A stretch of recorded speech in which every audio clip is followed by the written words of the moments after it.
Hi, this is Ian Coleman, and this is this week's video analysis for the FX majors going into the week 15th of October 2018. Now we continue to see intraday volatility, mixed volatile price action. This is quite common in corrective formations, and that's basically what we believe we're in at the moment. We have seen some dollar strength. We've then seen a bit of dollar selling late on Friday. Expect this to continue while we're in this corrective formation. So what we're going to do is we're going to break down the time frames, highlight what we believe is happening within these FX majors, and also look for some confluence areas. We're going to look at our bespoke support and resistance levels, and basically trying to decipher what we're expecting to see this week. So we're starting off with euro dollar. Now we've seen an impulse move to the downside, Elliott wave formation, 1, 2, 3, 4, and then down in 5. Normally, after an impulsive 5-wave sequence, we get a corrective, choppy 3-wave pattern to the upside in this case. Sometimes in what we call an AB equals CD formation. So basically this would be the AB leg. This would be BC. And then if we move that over to there, that equals the AB leg. So basically AB equals CD. And that takes us up to 119.28, which is the 50% pullback level of this strong sell-off. If we pull the chart back a bit, we can also see that area was quite pivotal in 2017. So quite a strong area to focus on for a medium-term turn again to the downside. Shorter time frames are highlighting scope for a mild sell-off at the beginning of next week, but our medium-term focus is still to the upside. We've got Euro CPI on Wednesday. That could be the catalyst. We could see some sideward price action until those figures. Euro dollar 4-hour chart. The scope here to make a reverse head and shoulders. So this being the left shoulder, this being the head, and then coming down to form this right shoulder. The reason I've highlighted this level here, which is 115.66, is because we did see a stalling in price action there on Friday. It was our support level. It now becomes our resistance level. And like I say, price action to the upside was capped. So AB, CD taking us down towards 115, the figure, which is 61.8% pullback level. There's then 114.91, and then trendline support at 114.83. So this zone, as far as we're concerned, is quite a good buy zone for medium-term players for a stronger move to the upside. Sterling dollar, we're still long in cable at 130.55. Going to monitor price action at the beginning of next week to see whether or not we're going to hold that position. Might pull the stop into entry, but we're going to monitor price action early next week. We've got the EU Brexit summit Wednesday and Thursday. Obviously expect some volatility, maybe some news bombs coming out of there. But our medium-term focus again is still to the upside. The channel top did cap some buying on latter end of last week. That is a mild concern because again this could be a head and shoulders. So left shoulder, head, and this is potentially form the right shoulder. But an AB equals CD formation takes us up to 135.43, and we've got the 50% pullback level at 135.19. The reason I say but is because normally, especially the first leg, and we've got to remember we're taking this high from sort of multi-year highs here at 143.76. Normally you get more of a correction to the upside. It's very rare that you'd see a correction to 38.2 on the first leg. So the bias is still mildly bullish, but like I said, it needs some monitoring at the beginning of next week. Plus euro sterling is still looking quite bearish, and that should give us sterling strength. If we go to a shorter time frame, let's just look at this one. This was the wedge formation. It hit the target of the wedge formation, but it's formed this bearish outside day on Friday, which sometimes highlights the top of a trend. So again, a few warning signs. Bespoke support is located at 130.69 next week, so we're going to monitor that area quite intensely, if you like, to see whether or not we stall and continue the move higher.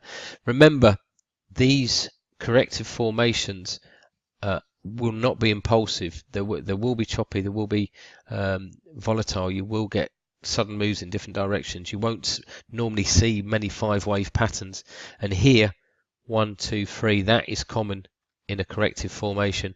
1, 2, 3, that again is common in a corrective formation. We could even see 1, 2, 3 in a corrective formation. So 3, 3 and 3. Sometimes these ABCD formations, sometimes they're 5, 3, 5, sometimes they're 3, 5, 3, sometimes they're 3, 3, 3. Do you see what I mean? So it's quite hard to analyze these patterns as we move higher, hopefully, in cable. Now, dollar Swiss, we spoke about this one quite in depth last week. This is what could potentially happen. We've had a doji style candle posted last week, which isn't favourable for price action. If we go to this shorter time frame, I'm going to show you this one, which is the 2-hour chart. We can see a 5-wave impulse move to the upside, stalled just short of 261.8%. I think there's scope for some dollar buying at the beginning of next week. The figure is obviously a formidable barrier. An ABCD formation would take us up towards a previous area of resistance. I think that's quite a good area again to potentially get short. To the downside, we've got support at 98.09. Now, the reason why I believe that we're going to see some maybe sideways price action for a limited period of time at least is because if we look to the crosses, they still look quite bullish. This is the daily chart on Euro Swiss. We've got bespoke resistance at 115.50, and then we've got a 261.8% here, a 116.02, and that's also a 78.6% pullback level. So potential target area, some more upside. Now, is that going to be caused by Euro strength or Swiss weakness? Obviously, over the long term, we're looking at Euro strength, but over the short term, it could be Swiss weakness. So we could see a bit more of a move to the upside in dollar Swiss, and also sterling Swiss.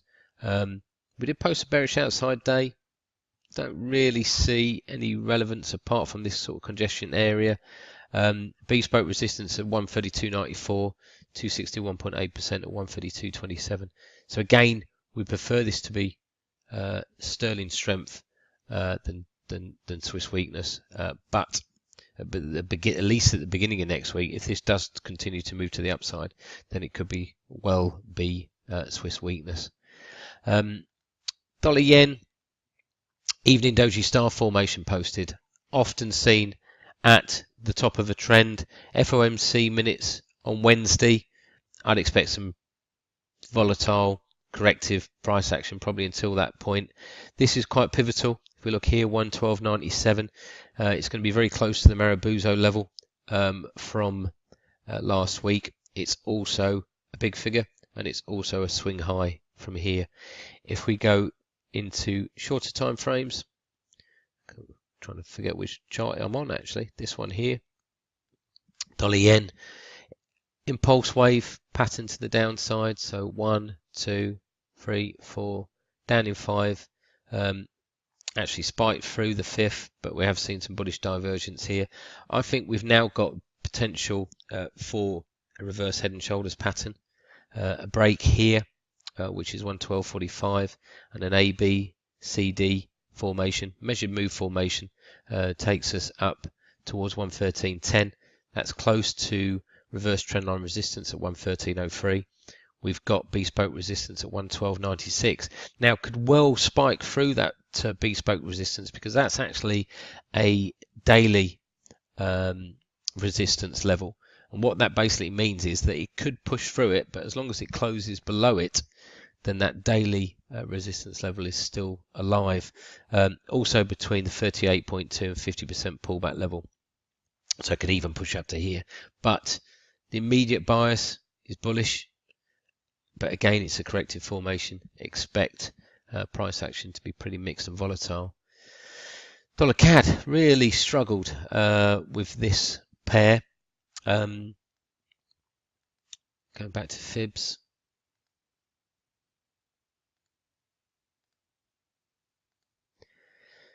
So let's just pull that down. Wave 1, very small. Wave 2, can't really see a 3 and 4 here, it even overlaps. But the most important thing, I suppose, is the 261.8% extension level at 130.57.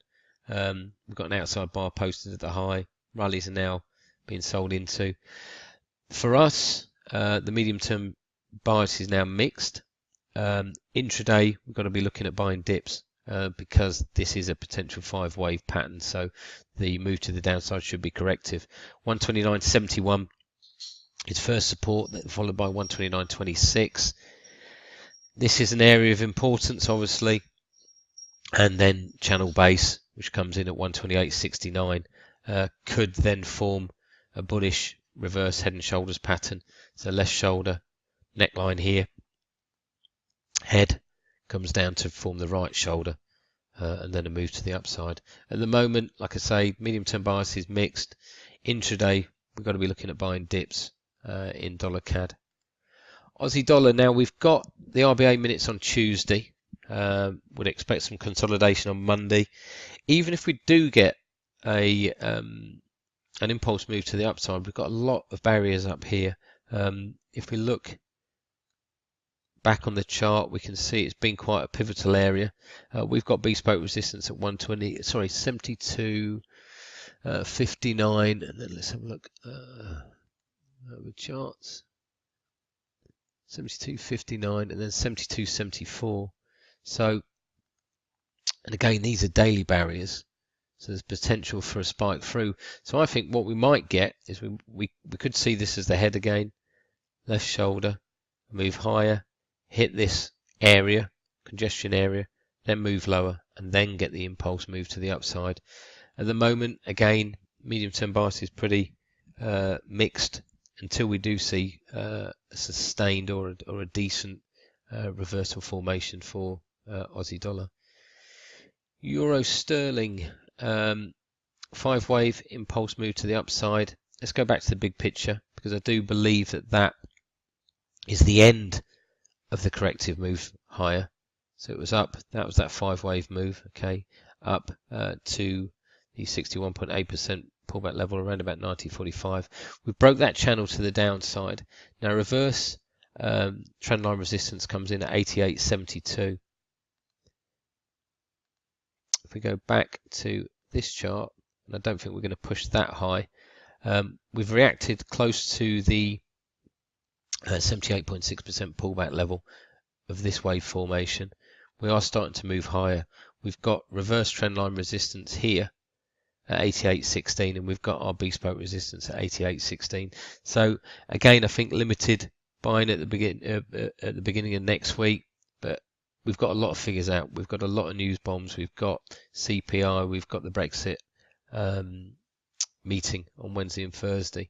So again, the immediate bias. We've actually cashed in our long-term sell trade that we had on last week. So our medium-term bias is slightly mixed, but intraday we're going to be looking at selling into rallies around about this 88 to 18 area next week. Euro yen, is this a 5-wave pattern? Well, if it is, it's pretty messy. 1, 2, 3, 4, again an overlap, and then down in 5. Could this be seen as 3, 4? I don't really like it. What I do like is the potential of a head and shoulders formation. So left shoulder, head, right shoulder. We tried to buy a dip. Well, we did buy a dip late on Friday on the intraday trade. A measured move target. So basically we take the length from the head to the neckline. We then project it from where we believe the break line will be, and we move that up to the upside. So again, an AB equals CD. It's not really CD because it's not lower, if you see what I mean. It's just a projection. Measured move target is located at 131.76. We've got 61.8% pullback level of the last sell-off at 131.63. So intraday, We've got support at 129.60. We did close above that. It was actually a weekly support. We closed above that barely, but we did close above it. So that keeps that weekly signal alive. I believe that if we break that neckline, then we should get a stronger, at least correction to the upside. And I've highlighted this area, obviously been quite pivotal. If we look back here, it was again resistance, support, support, resistance, etc. Okay, I hope you find that educational, and we look forward to speaking to you next week. Have a great week. Thank you very much.